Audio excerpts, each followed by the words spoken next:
बीच में बगाईगांव शाखा के तो भोले बना दियो जो बीजी ब्रांच है, जो होस्ट शाखा है, उनके अध्यक्ष भाई प्रदीप जी, शाखा मंत्री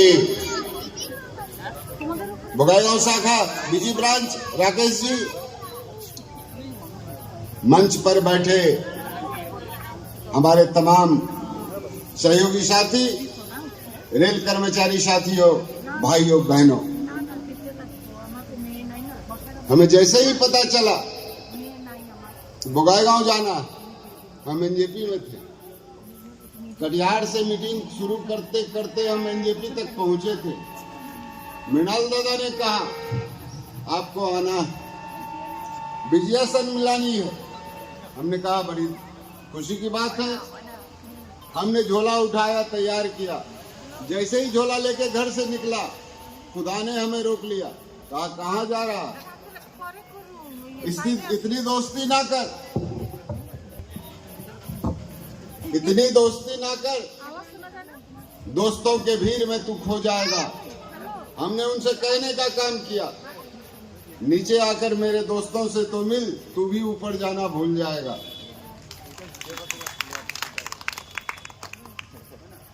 आज विजय सम्मेलन का मीटिंग कर रहे हैं हम लोग। हम अपनी तरफ से, अपने यूनियन की तरफ से, केंद्रीय दफ्तर की तरफ से आप तमाम लोगों को दुर्गा पूजा, काली पूजा और छठ पूजा की हार्दिक शुभकामनाएं देते हैं, अभिनंदन करते हैं, वंदन करते हैं।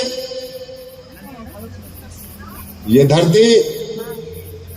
धरती राखाल दादा की रही है, बगाईगांव की धरती उनका कार्य क्षेत्र रहा है, फरी दादा की धरती रही है, और सबसे पहले, उससे पहले ये धरती शुक्ला दीदी की रही है, शुक्ला का की माँ की धरती रही है।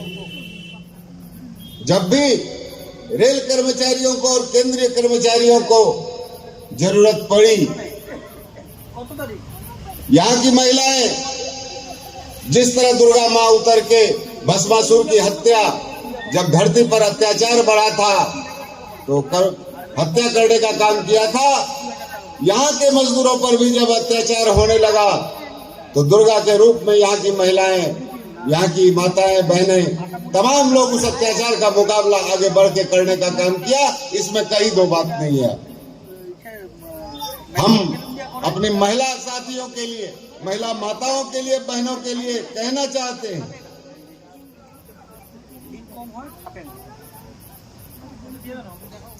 बिजली चमकती है तो आकाश बदल देती है,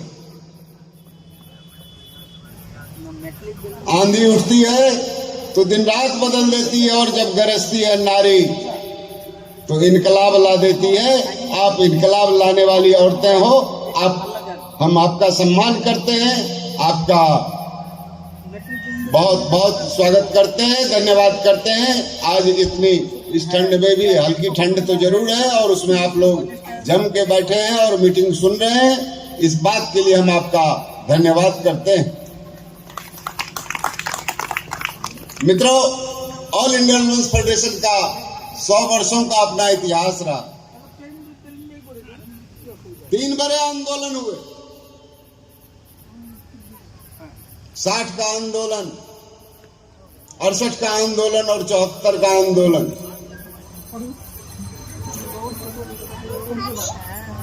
60 के आंदोलन में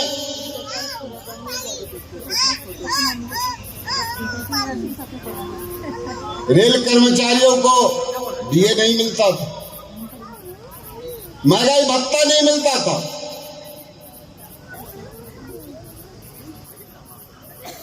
काम के घंटे सुनिश्चित नहीं थे। कितने घंटे काम करेगा एक रेल कर्मचारी, यह सुनिश्चित नहीं था। रेल कर्मचारियों को जीवन यापन के लिए एक महीने में कितना पैसा चाहिए, ये भारत सरकार नहीं देती थी।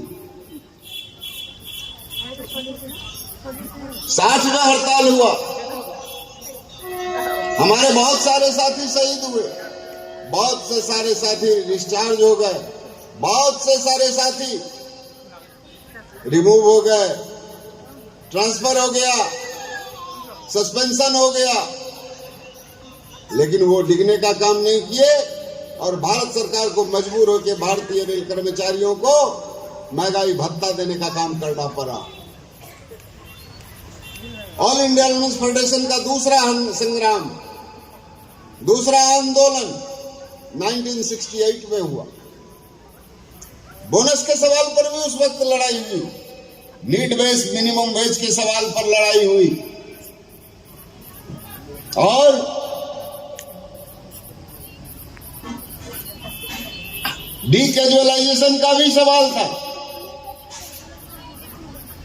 लेकिन बात बनी नहीं। तमाम केंद्रीय दफ्तर के लोग, केंद्रीय कर्मचारियों के लोग उस आंदोलन में थे। एक दिन का टोकन स्ट्राइक था, वहां भी हमारे साथी शहीद हुए, वहां भी वही सारी कार्रवाई की गई, लेकिन बात बनी नहीं। 1974 आ गया, 1971 में, 1971 में भारत और पाकिस्तान का युद्ध हुआ था और उस युद्ध में दो तरफ पाकिस्तान था और एक तरफ हिंदुस्तान था, अकेला हिंदुस्तान था। भारत ने एक पाकिस्तान को जीतने का काम किया, पूर्वी पाकिस्तान को जीतने का काम किया और जब जीत लिए तो उसको आजादी दे दी हम लोगों ने और उसका नाम रख दिया बांग्लादेश। पार्लियामेंट में भी, पार्लियामेंट में भी जब बहस हो रहा था तो एक ऐसा व्यक्ति जिसने एनपीएस को आपके माथे पर थोपने का काम किया, उस व्यक्ति ने उस औरत को, इंदिरा गांधी को दुर्गा देवी मान लेने का काम किया। उसी मद में वो चूर थी। रेल कर्मचारियों की क्या दशा और दुर्दशा थी, इस बात पर उसका कोई भान नहीं था। रेल कर्मचारियों का पेट नहीं भरता था, उससे उसका कोई मतलब नहीं था। रेल कर्मचारियों के बच्चे अच्छे स्कूलों में नहीं पढ़ पाते थे, इसका कोई ध्यान नहीं था। उनके तन पर अच्छे वस्त्र नहीं होते थे, इस बात का कोई ध्यान नहीं था।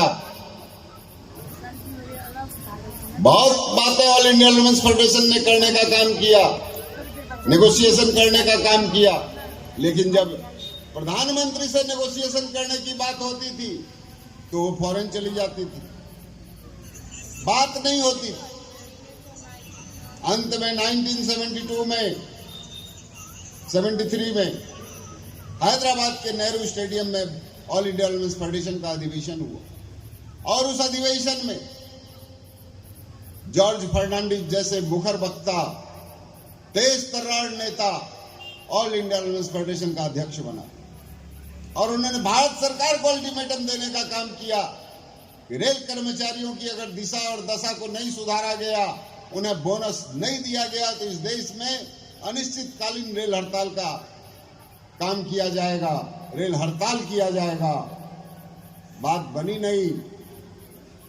8 मई 1974 से आंदोलन शुरू हो गया और उस आंदोलन में हमारी मांगे थी उस आंदोलन के लिए 8.33% तमाम रेल कर्मचारियों को बोनस मिलना चाहिए। जीने के लायक एक रेल कर्मचारी को 1 महीने में जीने के लायक जितना पैसा चाहिए उसके परिवार के हिसाब से उसको पैसा मिलना चाहिए। डीकैजुअलाइजेशन का सवाल था, महंगाई का सवाल था और भी तमाम बातें थी। हड़ताल शुरू हो गया। 8 मई 1974 के सुबह 6 बजे से हड़ताल शुरू हो गया और पूरे देश में हड़ताल शुरू हो गया। उस वक्त स्टीम इंजन चलता था, एक भी इंजन से धुआं नहीं निकल रहा था। लगातार 20 दिनों के हड़ताल के बाद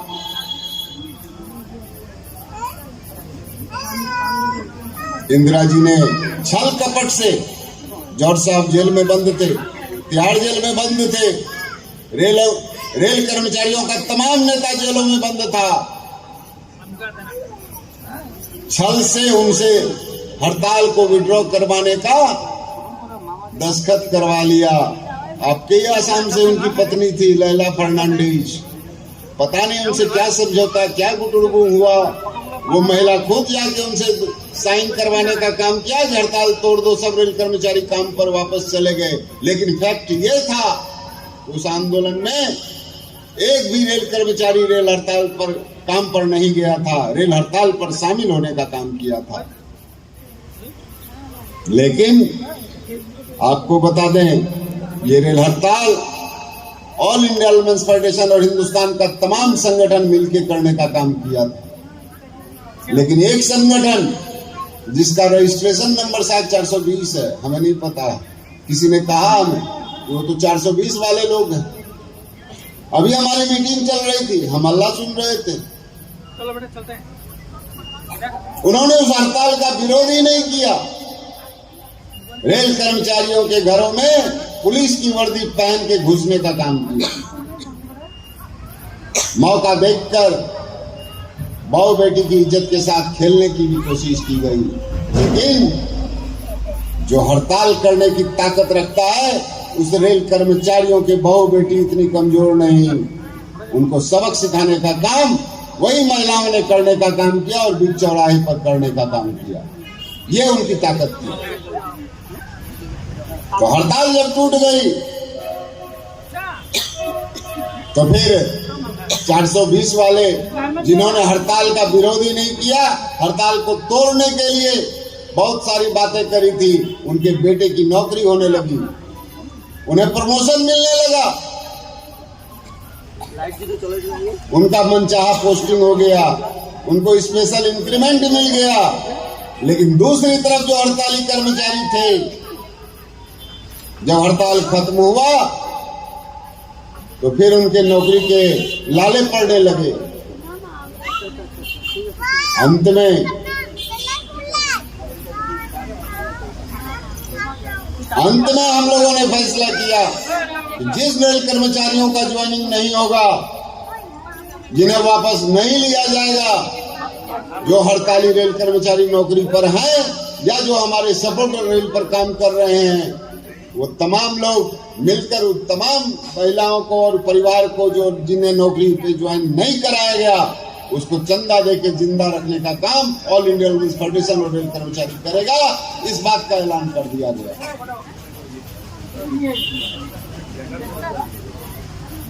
इसी बीच इस देश में छात्र आंदोलन लोकनायक जयप्रकाश नारायण के नेतृत्व में शुरू हो गया। किसान आंदोलन शुरू हो गया और जब इंदिरा गांधी को लगा कि उनका सिंहासन हिलने लगा, वो गद्दी पर बैठ नहीं सकती, तो उन्होंने 25 जून 1975 को इस देश में इमरजेंसी थोपने का काम कर दिया, आपातकाल की घोषणा कर दी। लेकिन वो कहते हैं ना, समय बलवान होता है। समय आ गया हमारा 77 में, मार्च 1977 को हमारा वक्त आ गया, ऑल इंडिया वुमेन्स फेडरेशन का वक्त आ गया, रेल कर्मचारियों का वक्त आ गया।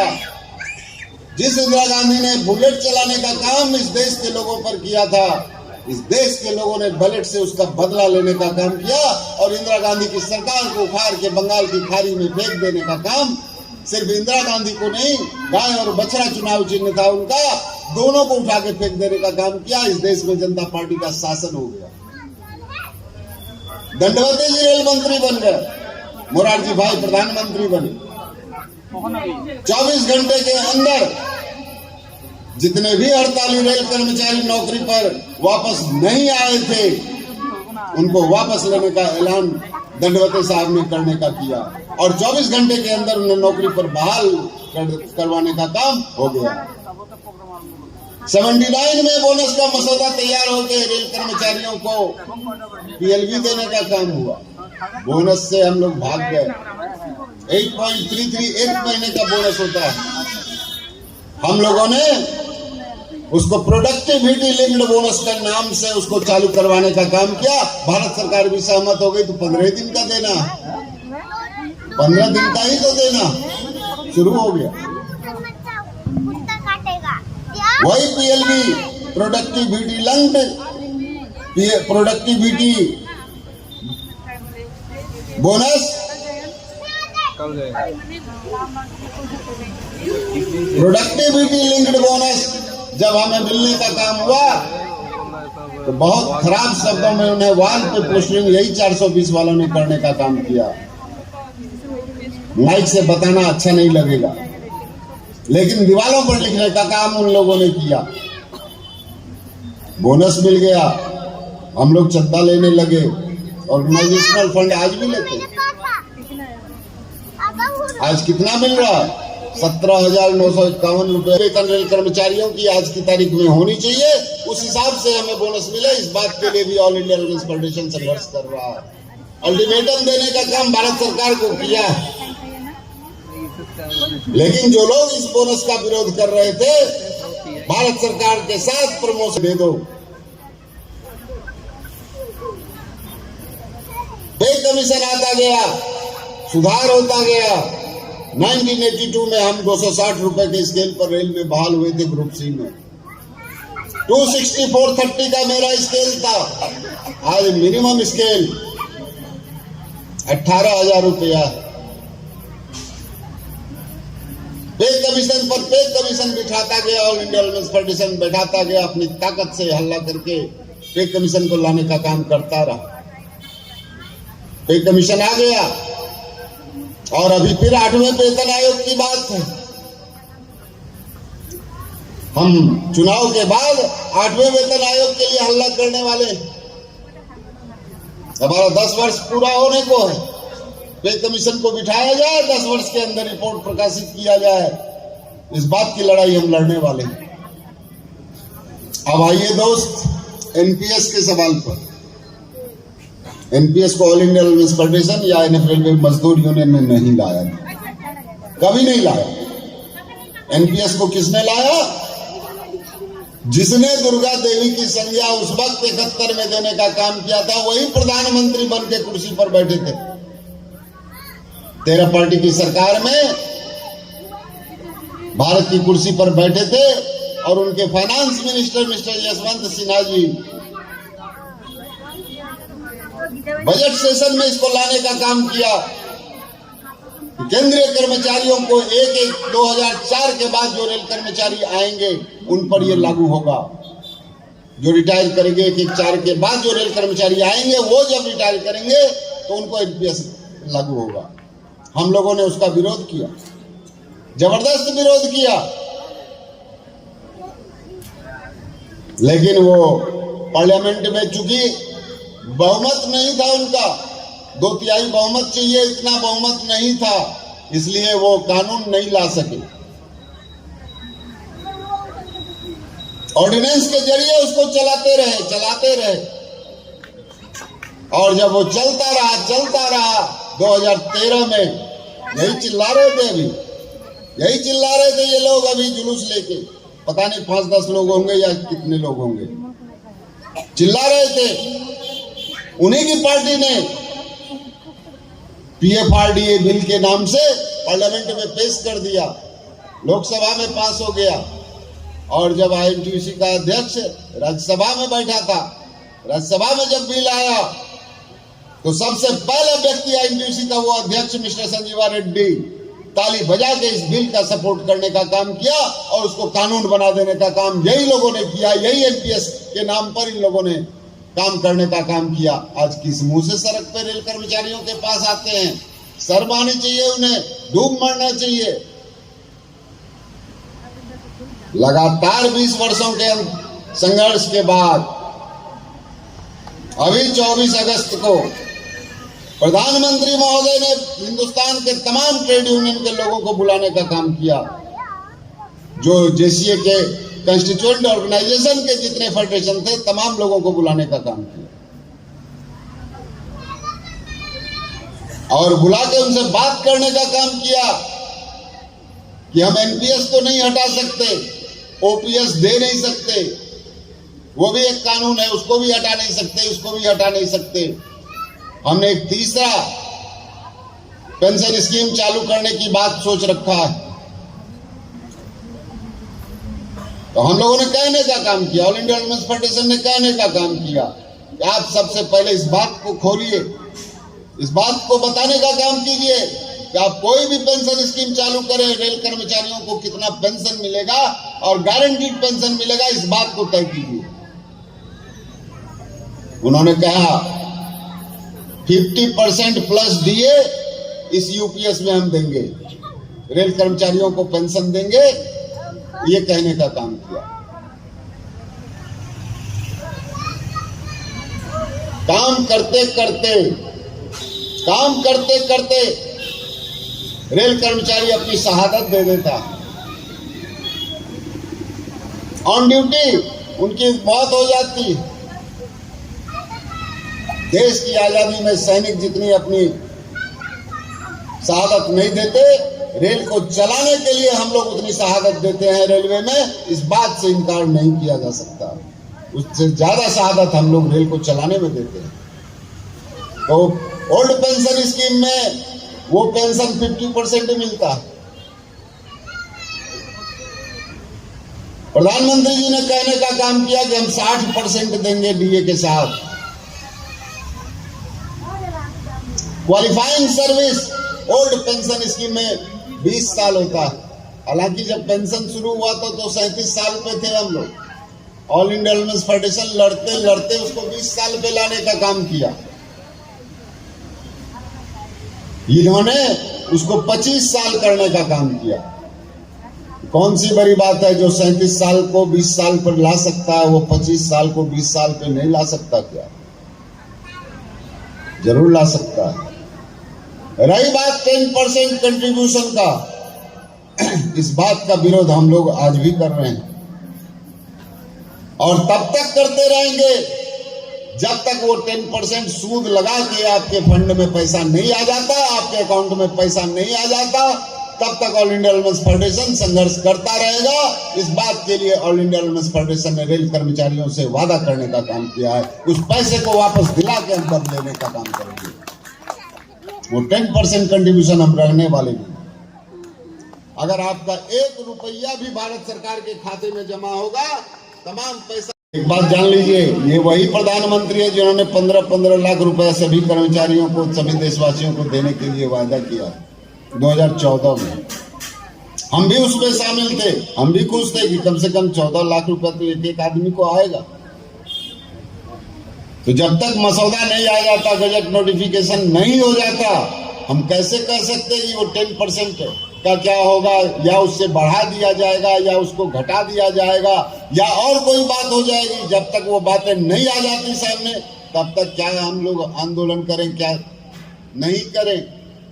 लेकिन एक बात याद रखिएगा, अभी तो तमाम लोगों को एनपीएस, यूपीएस और ओपीएस में उलझा के भारत सरकार ने रखने का काम किया है और पीछे से इस देश के तमाम जितने भी उद्योग धंधे हैं, खास करके रेल के एक एक हिस्से को बेच रहे हैं। अडानी का रेल भी चलने लगा, अडानी रेल भी चल रहा है।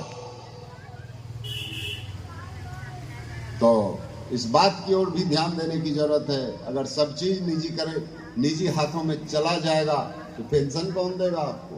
किससे पेंशन लीजिएगा? आज तो मिनिमम कम से कम 30-32 हजार 33 हजार रुपया तो हम तनख्वाह उठा रहे हैं। उसके का प्राइवेट जॉब में काम करेंगे तो कितना पैसा भारत सरकार देगी? 5,000 से 10,000 रुपया इंजीनियर लोगों को देता है, इंजीनियर लोगों को देता है। तो इस बात पर भी ध्यान देने की जरूरत है। आंदोलन आपके सामने, चुनौतियां आपके सामने, और उस चुनौती का मुकाबला आप तमाम साथियों को करना है। ठंड बढ़ रही है, हमें भी लग रहा है, और मैंने अल्लाह पहले ही कह दिया हो जाएगा। तो मित्रों, 4, 5, 6 3 दिन का चुनाव है। एक दिन तो रनिंग भाई का है और 2 दिन चुनाव। 4 और 5 को चुनाव, निकल गया ना जो फेडरेशन जो यूनियन आप तमाम साथियों के लिए संघर्ष कर रहा है, लड़ता जा रहा है, जिसका कोई पॉलिटिकल बैकग्राउंड नहीं, कोई पॉलिटिकल पार्टी हमारे साथ नहीं, हम अकेले हैं। हमारी ताकत आप लोग हैं, आपकी ताकत से हमारी ताकत बनती है और आपकी ताकत से हम संघर्ष करते हैं और भारत सरकार को भी हिला देने का काम करते हैं। पिछले दिनों जब रामलीला मैदान में आप लोग भी गए होंगे, जब डेमोन्स्ट्रेशन हो रहा था, प्रदर्शन हो रहा था इसी एनपीएस के सवाल को लेकर,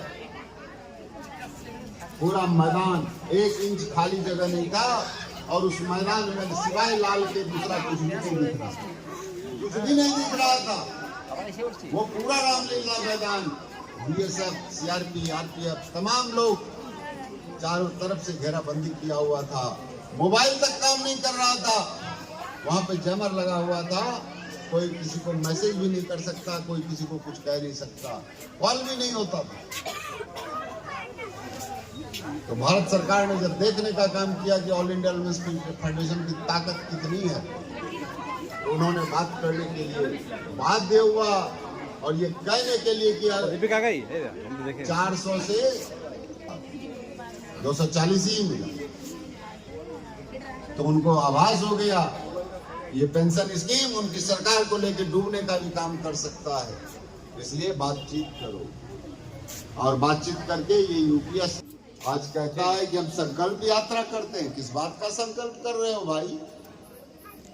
किसी रेल कर्मचारी है उसके लिए 1 रुपया भी ला देने का काम करो तो तुम्हारी संकल्प यात्रा को हम समझ लें कि तुम्हारी संकल्प यात्रा बड़ी अच्छी रही, हम भी तुम्हारे साथ तुम्हारी यात्रा पे चल रही है। लेकिन रेल कर्मचारियों को गुमराह करने का काम न करो। हमने एनपीए यूपीएस लाया है, हम कह रहे हैं हमने यूपीएस को लाने का काम किया है और अगर उसमें जरूरत पड़ी परिवर्तन की तो परिवर्तन होगा, इस बात की guarantee rail all India women's federation देने का काम किया है और आपसे वादा किया है कि जो भी खामियां होगी उसको दूर करेगा ऑल इंडिया वुमेन्स फेडरेशन। आप तमाम लोग एक यूनियन, एक इंडस्ट्री, एक यूनियन बनाने का काम कीजिए। अप्रैल में मजदूर यूनियन को वोट देके हाथ को मजबूत करने का काम कीजिए। अदरवाइज दलाली करने वाला संगठन खड़ा है, वो दलाली किसी भी सरकार का करने लगेगा, इस बात को आप जान लीजिए। इसलिए आपसे कहते हैं कोई आपका नहीं, सब अपने अपने माँ बाप का बेटा है, जिसके माँ बाप ने उसको पैदा किया है उसका बेटा है, लेकिन हम तो आपके बेटे हैं, हम रेल कर्मचारियों के बेटे हैं, हमारा कोई पॉलिटिकल बैकग्राउंड नहीं।